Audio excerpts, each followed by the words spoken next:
What's up, you guys? This is Mitch with AudioVein Network here, and we're here with Ben Hoagland, and I do vocals and Extortionist. Hell yeah, man. So you guys are on the Beg for Death tour with Lorna Shore, Hive, and Body Snatcher. Well, how's the tour going so far, man? It's really good, man. All the shows have been packed. Kids are coming out, buying merch, hanging out. It's been a really good time. All the bands kill it, and everyone's like super nice, so it's a good time. Sounds good, man. So I got a little array of questions here. I'm just going to run through you. So with the new album Decline out right now, what can you tell me about like the inspiration behind the lyrics? Like, what kind of message are you trying to portray, or trying to get out there for fans to grasp onto, man? Obviously the album, if you've listened to it, you'll get the vibe that it's a pretty personal, album, and it's almost a little too honest in some parts. It was pretty nerve-wracking putting it out because a lot of us put in a lot that we weren't necessarily comfortable talking, especially myself, into that album. So I guess really it's just about an abundance of reasons as to I was going through a bunch of rough stuff, and you can probably tell it's kind of about suicide in a sense. So it's kind of just about an abundance of reasons that why I guess I got to that point where I was having that thought in my head where I wanted to essentially do that, and a lot of the other band members relate to it on that level as well, and even helped lyrically put into the album a little bit as well, so we could all so the album could all resonate with all of us, so we could be behind the message more. But sure. So I guess really that's kind of what it's about. It's a real personal album. album, It's just a really But sometimes you got to release those albums. You got to get that anger out. Yeah. It's kind of you guys are. I wouldn't compare you guys to them, but kind of back in the day with Iowa with Slipknot, they had to get that rage out of there, dude. And it's good, dude. And I respect the hell out of you guys for doing something like that, man. I really do. Suicide's a touchy subject, man, and it's a serious subject. And I respect the hell out of you, dude, for doing what you do with that. Thank you, dude. Next question, man. So far, I've seen you guys do tours through the United States and stuff like that. What has been your favorite band to tour with? Who'd you have most fun with, I guess? Distinguisher from Las Vegas. Oh, yeah. Those are our best fucking friends in the world, and you guys get rowdy? Any time that if we have any offer that we get with that band, we would, even if it was a 2-day tour, too difficult for us financially, I would drop whatever to tour with that band again. We connect day one on the first time, the first time we toured with them on the Fight Riffs Forever tour, they pulled up to a Walmart and we met up before the show, and immediately we were just hugging each other, listening to music, having a good time, and then we were inseparable for that whole month. Hell yeah, dude! It's awesome that you guys clicked like that, dude. It makes touring a lot easier. Yeah. Next up, so I asked Hive this. What's your favorite food to eat on the road, dude? And I know it's kind of hard to eat healthy, but okay, that's I guess depends where you're at. I'll choose favorite fast food chain because they're different in each. West Coast you got In-N-Out and all that. East you guys have Steak and Shake, and I love Steak and Shake so much. It's cheap. Yeah, it's cheap, but it's super good. I love the milkshakes. Yes.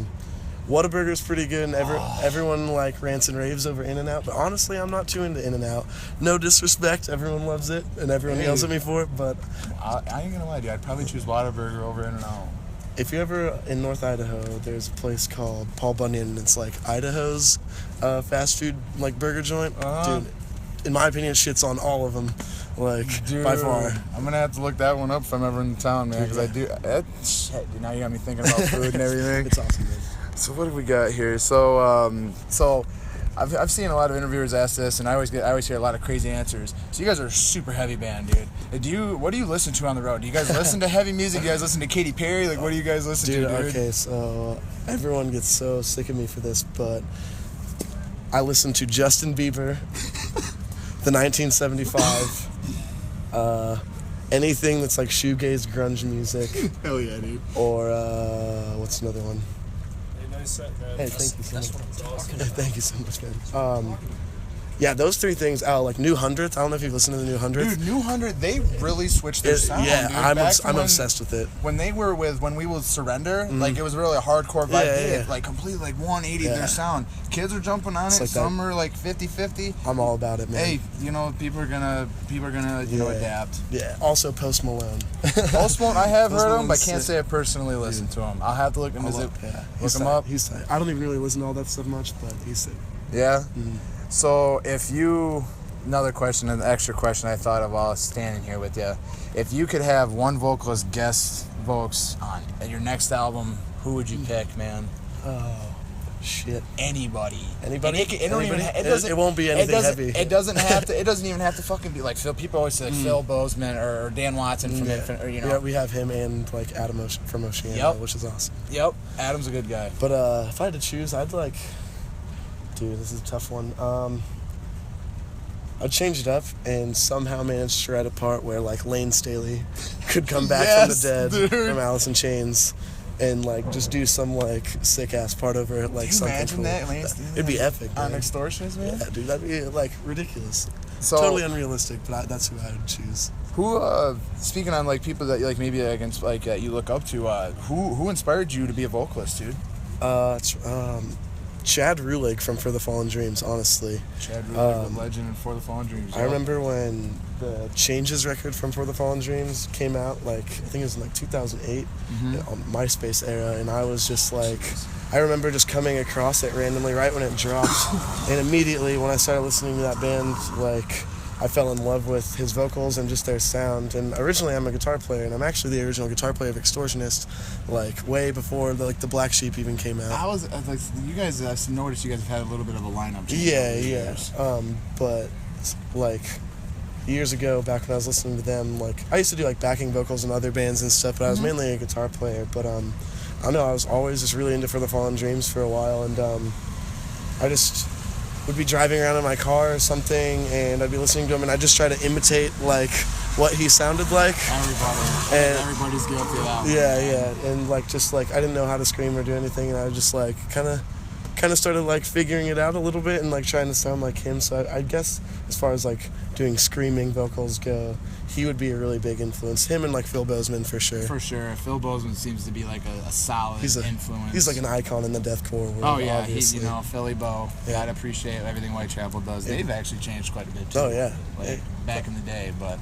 Thank you, man, once again for doing this interview. If you want to like plug your guys' social media, if you'd like to, go right ahead. Dude. You can follow us on Extortionist NW on Instagram and Twitter, and on Facebook it's just www.facebook.com/extortionistband, and yeah, just stay tuned for more tours and new music coming soon and shit.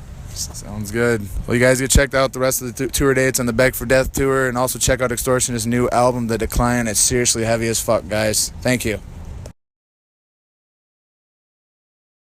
All right, what's up, you guys? This is Mitch DeWitt from AudioVein Network. I am here with one of Hive, and they just played a kick-ass fucking show here in Kalamazoo, Michigan, with Lorna Shore, Extortionist, and Body Snatcher, with Hold the Blood, and Dead Eyes Always Dreaming. And I'm lucky enough to land an interview with this man, so I'm going to ask him a few questions and see what he's got to say. So far, is this your guys' first tour? This is our first tour, officially our sixth show. Sixth show officially, no shit. Yeah, we're new, fresh 2017. So far, has Kalamazoo been the best city, or do you got a favorite so far? You know what? We thought we liked fucking Pittsburgh, but tonight you guys fucking killed it. You guys like shat on them, and oh my god, in every way. Hell yeah, man! I'm glad to hear it. So this is the question I notice a lot of interviewers like to ask: when you're on the road, or just in general, what's your favorite food to eat on the road? Man, we try to eat healthy, but we always end up at like gas station, like sandwich shops, like Wawa over east. Oh. But if we had to do a fast food, we always do Wendy's. Wendy's? Yeah. Yeah, I just had Wendy's today, man. Double stack right on the way here, dude. Man, dollar menu. You can't beat it, dude. I mean, you gotta eat healthy, but the thing is, healthy food is expensive. It is. It costs us like $60 to cook out once. Holy shit, dude. Yeah. And I can't imagine budgeting. But we ate for 2 days, but like we're at dollar menu and just feel like shit for a little. Right? You got to, man. All right, so since this is your first tour and everything, what would be your dream band to tour with? If you could pick one band to tour with, open for, or even, whatever, who would you want to tour with? Honestly, I'd like to bring the house down with some Chicago shit like Oceano. I would have said Traitors, but hell yeah. I would have said Traitors, but unfortunately it was their farewell. I mean, I fucking love that band, but yeah, I would say Oceano, man. Oceano, gotta love the dudes. Depths, the new album just came out. That new album is sick. Yes, love the new album. All right, so you guys have what's the album or EP called right now? Right now it's our Hive self-title, and we are going to be releasing an album. Yeah, it's gonna be sick. Hive self-titled. So, what are your inspirations for your lyrics? Like, what inspires you to write, man? You know what, man? I grew up on the south side of Chicago, so like I listen to a lot of older deathcore, like the Mitch Lucker Suicide Silence, and a lot of Black Dahlia Murder, and fucking just like Chelsea Grin, but like older ones. You know what I mean? Like Desolation of Eden type of stuff. Yeah, you know what I mean. EP before then too. Miss it. I really do. So I think that'll be it for the short interview I got for you, man. I really appreciate it, dude. Yeah, man, you guys were absolutely sick, dude. And you guys really need to check it out. If you want to plug your guys' social media, go right ahead. Yeah, man. Check us out on Facebook.com/Hive Metal. You can also look at us up on Bandcamp. Just look up Hive EP, and we're right there. And on YouTube, Hive EP. All right, you guys can check up their Facebook. Like he said, they got the rest of the tour dates in the Beg for Death tour with Lorna Shore, Extortionist, Body Snatcher. Guys, check it out. Seriously. Thanks, guys. Have a good one.